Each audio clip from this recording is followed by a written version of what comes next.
Dalawang sundalo ang patay matapos bumagsak ang sinasakyan nilang military plane sa Turkey. Nagkasunog din sa isang gusali sa New Jersey sa Amerika. Papasada ng UB Express overseas.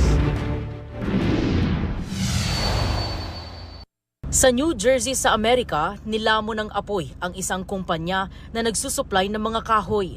Pinagtulungan ng mga bombero na apulahin ang sunog na umakyat sa ikatlong alarma. Hindi pa alam ang sanhi nito. Wala namang naiulat na nasugatan. Sa California naman, naabot na sa halos 40 ektarya ng damo ang nasunog sa paligid ng isang electrical substation sa Alameda County. Kita mula sa himpapawid ang lawak ng sunog. Iniimbestigahan pa ang sanhi nito.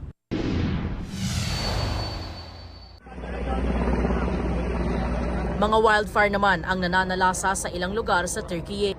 Sa probinsya ng Bursa, tulong-tulong ang mahigit 200 bombero gamit ang mahigit 80 fire truck sa pag-apula ng apoy.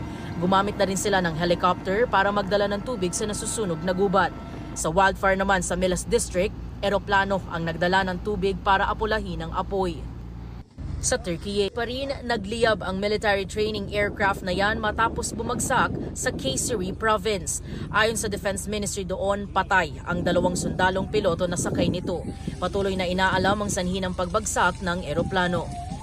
Ito ang unang balita. EJ Gomez para sa GMA Integrated News.